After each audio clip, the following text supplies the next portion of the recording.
चलिए जानते हैं आज की उत्तर प्रदेश की 25 फटाफट बड़ी खबरों को सिर्फ 5 मिनट में। पर अब तक हमारे चैनल को सब्सक्राइब नहीं किया है तो सब्सक्राइब कर दें। मुख्यमंत्री योगी आदित्यनाथ ने कहा कि प्रदेश में निवेश और रोजगार बढ़ाने के लिए नई औद्योगिक योजनाओं पर तेजी से काम किया जाएगा। सरकार का दावा है कि आने वाले महीनों में कई जिलों में बड़े प्रोजेक्ट शुरू होने वाले हैं।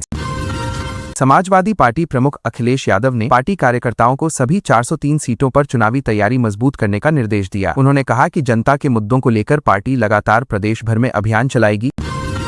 बहुजन समाज पार्टी की नेता मायावती ने विपक्षी दलों पर निशाना साधते हुए कहा कि प्रदेश की राजनीति में जनता को भ्रमित करने की कोशिश की जा रही है। उन्होंने कार्यकर्ताओं से बूथ स्तर पर संगठन मजबूत करने की अपील की।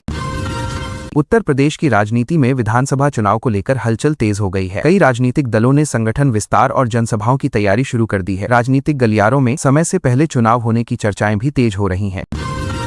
भाजपा और समाजवादी पार्टी के बीच बयानबाजी लगातार तेज होती जा रही है। धार्मिक और सामाजिक मुद्दों को लेकर दोनों दलों के नेताओं ने एक दूसरे पर आरोप लगाए हैं, जिससे प्रदेश का राजनीतिक माहौल और गर्म हो गया है।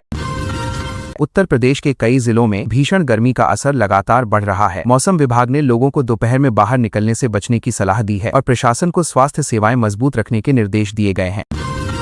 लखनऊ में नगर निगम ने शहर की सफाई व्यवस्था को मजबूत करने के लिए विशेष अभियान शुरू किया है। अधिकारियों का कहना है कि प्रमुख बाजारों और सार्वजनिक स्थानों पर अतिरिक्त सफाई कर्मचारियों की तैनाती की जाएगी।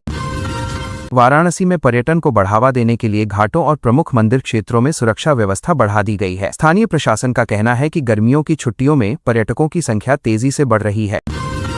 प्रयागराज में गंगा किनारे सफाई अभियान तेज कर दिया गया है। प्रशासन ने लोगों से नदी में प्लास्टिक और कचरा न फेंकने की अपील की है ताकि धार्मिक स्थलों की स्वच्छता बनाए रखी जा सके। कानपुर में बिजली कटौती की शिकायतों को लेकर ऊर्जा विभाग ने समीक्षा बैठक की है। अधिकारियों ने दावा किया कि गर्मी के मौसम में बिजली आपूर्ति को स्थिर बनाए रखने के लिए अतिरिक्त इंतजाम किए जा रहे हैं। गोरखपुर में स्वास्थ्य विभाग ने वायरल बुखार और डेंगू को लेकर सतर्कता बढ़ा दी है। अस्पतालों में अतिरिक्त बेड की व्यवस्था करने और ग्रामीण क्षेत्रों में जांच अभियान चलाने के निर्देश जारी किए गए हैं। मेरठ में ट्रैफिक व्यवस्था सुधारने के लिए पुलिस प्रशासन ने नए रूट प्लान लागू किए हैं। अधिकारियों का कहना है कि मुख्य बाजारों और स्कूल क्षेत्रों में जाम की समस्या कम करने पर विशेष ध्यान दिया जाएगा। अयोध्या में श्रद्धालुओं की बढ़ती संख्या को देखते हुए सुरक्षा व्यवस्था और कड़ी कर दी गई है। प्रशासन ने मंदिर परिसर के आसपास सीसीटीवी निगरानी और अतिरिक्त पुलिस बल की तैनाती की जानकारी दी है। नोएडा में कई नई सड़क परियोजनाओं पर तेजी से काम चल रहा है। स्थानीय प्रशासन का कहना है कि ट्रैफिक दबाव कम करने और कनेक्टिविटी बेहतर बनाने के लिए निर्माण कार्य समय पर पूरा करने का लक्ष्य रखा गया है। बरेली में किसानों ने सिंचाई और बिजली आपूर्ति की समस्याओं को लेकर अधिकारियों से मुलाकात की है। प्रशासन ने किसानों को जल्द समाधान देने और ग्रामीण क्षेत्रों में विशेष निगरानी रखने का भरोसा दिया है। झांसी में रेलवे स्टेशन पर यात्रियों की सुविधाओं को बढ़ाने के लिए नए इंतजाम किए जा रहे हैं। अधिकारियों ने प्लेटफॉर्म सफाई, पेयजल और प्रतीक्षालय सुविधाओं को बेहतर बनाने की योजना बनाई है। आगरा में ताजमहल देखने आने वाले पर्यटकों की संख्या में बढ़ोतरी दर्ज की गई है। पर्यटन विभाग का कहना है कि सुरक्षा और सुविधाओं को बेहतर बनाने के लिए विशेष टीमों की तैनाती की गई है। मथुरा में धार्मिक आयोजनों को लेकर प्रशासन अलर्ट मोड पर है। पुलिस अधिकारियों ने कहा कि भीड़ प्रबंधन और सुरक्षा को ध्यान में रखते हुए संवेदनशील क्षेत्रों में अतिरिक्त जवान तैनात किए जाएंगे।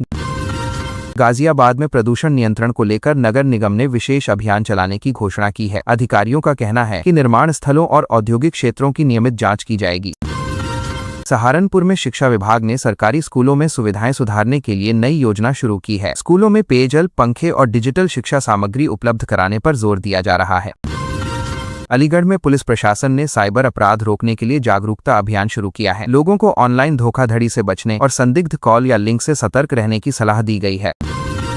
फतेहपुर में ग्रामीण सड़कों की मरम्मत का कार्य तेज कर दिया गया है। लोक निर्माण विभाग का कहना है कि बरसात से पहले खराब सड़कों को दुरुस्त करने का लक्ष्य निर्धारित किया गया है।